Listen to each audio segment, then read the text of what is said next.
Well, here we are, leaving Bodega Bay. That's not fog you see in the background. That's wildfire smoke. The AQI has been in the 150 to 170 range here.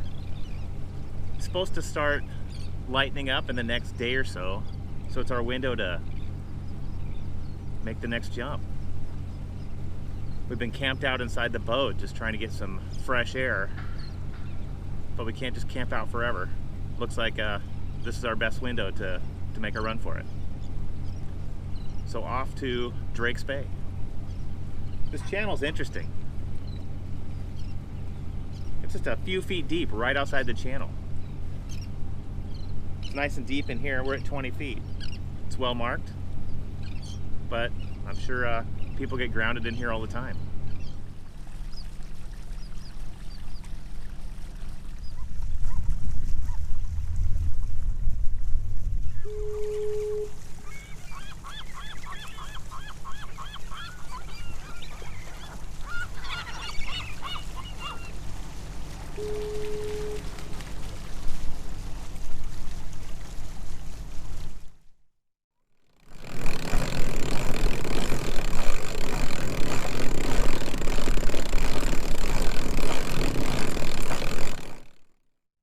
Just when we thought that we would be out of the fog, we hit all of this smoke and haze cover. It's so eerie because not only can we not really see anything, but the air quality is so bad you can feel it in your lungs and your throat. It just burns. But you know, I mean, that's what we have to do. We just have to just keep pushing forward and kind of enjoy what we can. Today I have already seen, I'd have to say, about 6 or 7 humpbacks. One came pretty close to us, so that was pretty cool. But they're kind of steering clear of us. And we're hoping to catch some fish, but you know, you never know. The wind is just not there.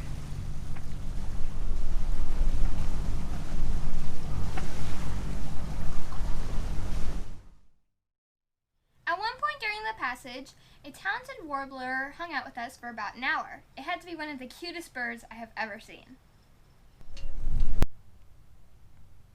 Although warblers are tiny, their brightly colored feathers make them stand out as they flit from branch to branch, hunting insects. There are over 50 species of warblers in the United States and Canada, but most warblers don't visit backyards because they aren't feeder birds and typically stick to forested areas.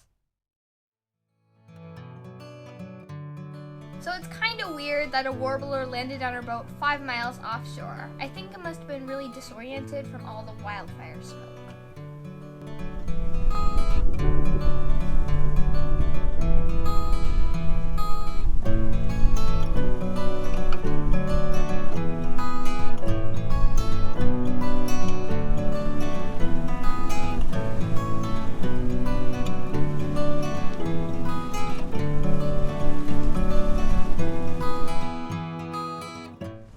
Well, it's been a nice day, with the exception of the air quality.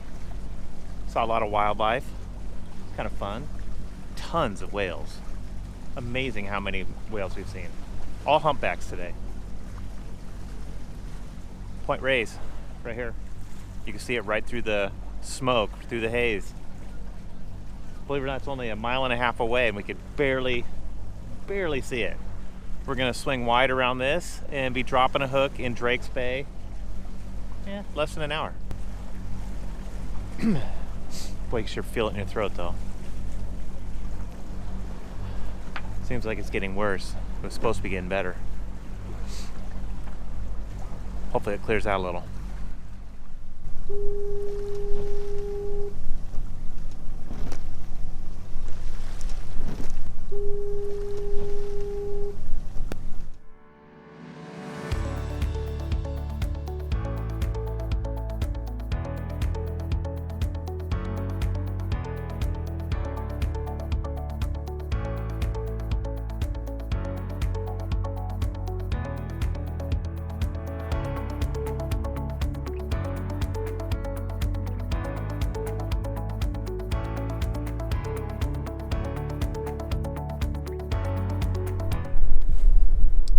How does it feel to drop anchor in daylight hours?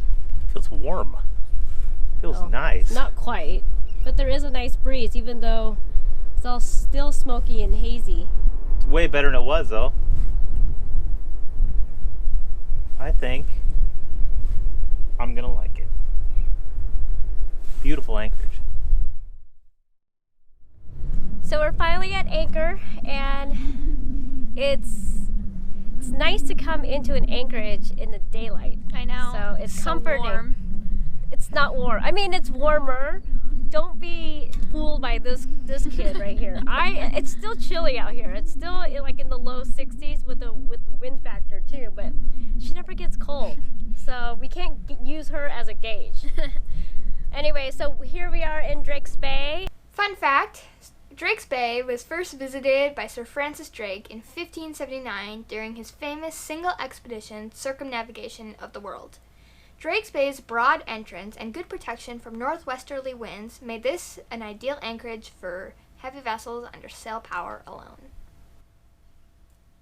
And it's just really nice. I mean, it has a nice breeze, and We're the only people here. Yeah, we are the only people here. We're probably going to just spend one night here and then head into Sausalito and drop a hook in Richardson Bay. So, our time in Bodega Bay was bittersweet. You know, we got there, we had these plans to do a lot of exploring and hang out and see the sights, but, well, we did get one good hike in up to Bodega Head, but by the time we got back, the smoke was rolling in, and for the next few days, it was just hiding out inside the boat and trying to keep the boat clean. No, I'm not filming in sepia mode. This is noon. And it feels just smoky and sooty. I mean, look at these decks. We had soot and ash and all sorts of wildfire debris just coming down on us for 3 days straight. The skies were just eerie, just spooky, and we just camped out inside. Unfortunately, we didn't get to see much of Bodega Bay, but the weather window for us to leave happened, so we had to make a run for it. Well, we left Drake's Bay early this morning, before daybreak. It was a nice night at anchor. Very calm, protected anchorage, huge anchorage. Really enjoyed it, actually. We had to leave early because of the tides. We're about 27 miles from the Golden Gate Bridge, and the currents coming through there, think about it, the San Joaquin River system, the Sacramento River system, all come out with all that volume of water in the bay. They have to funnel out under the Golden Gate.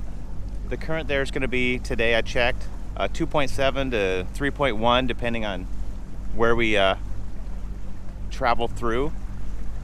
But I don't want that in our face. I want it running with us, and that's why we left early. I want to take advantage of the current as we go under the Golden Gate Bridge. It's going to be tight though. If anything, we'll hit the tail end of it and it'll be slack, but at least we won't be fighting it. No wind, just like every other morning. It's been really calm this stretch, and wind usually picks up later in the morning to early afternoon. We may be in by then. Hopefully not. I want to get these sails up. I want to make some time and take advantage of these tides. But look at this. Still a little bit of haze from the wildfires, but much better today. You can just feel it in the back of your throat. It's starting to clear out, just like they said it would. Feels good.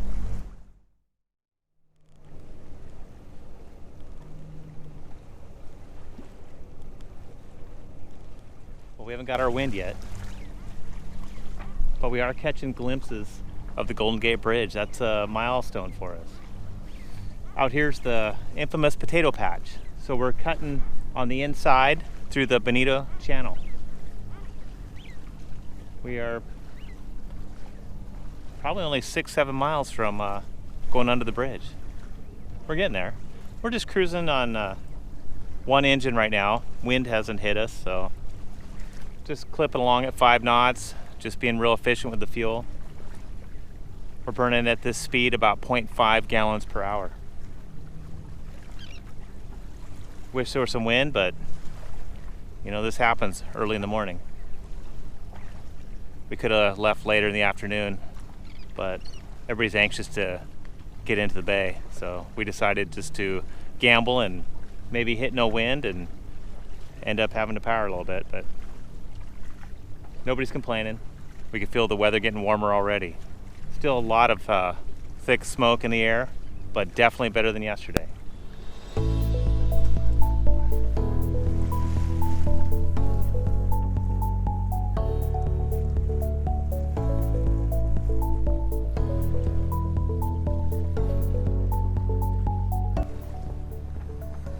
This is so cool. We're finally in the San Francisco Bay, and there's the Golden Gate Bridge. There's a bunch of cool islands here too. Treasure Island, Angel Island, and best of all, Alcatraz.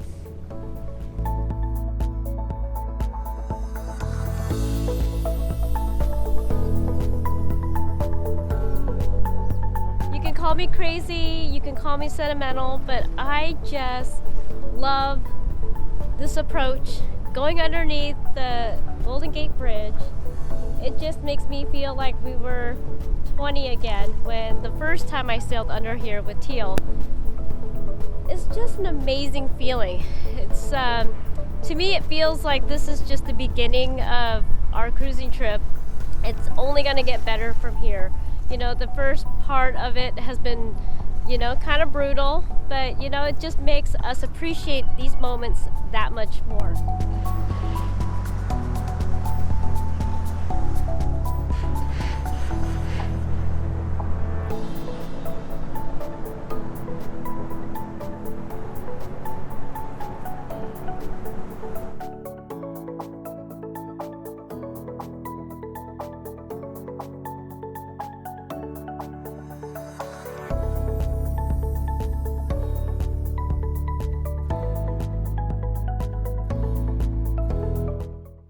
So we're finally eating outside in the cockpit this year, it feels like. I can't remember the last time. At sunset, so I feel so accomplished.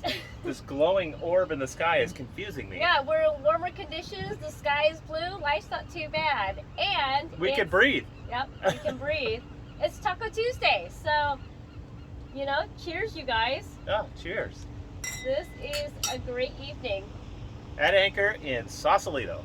Yes, so thanks for watching this week's episode of Onboard Lifestyle. If you haven't already, be sure to give us a like and hit that subscribe button. Special thanks to our patrons. You guys knew when we went right underneath the Golden Gate as soon as it happened. So thank you so much for your support. Tune in next week to see what we end up doing around here. Yeah, it's a mystery. Yeah. See you then. Bye. Bye. During the passage, a talented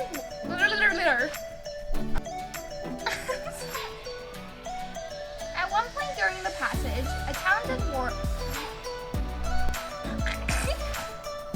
The most warblers don't I can't say warblers.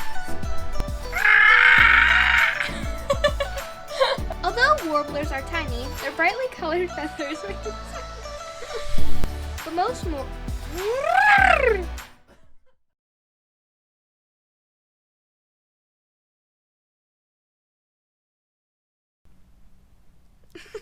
Sorry.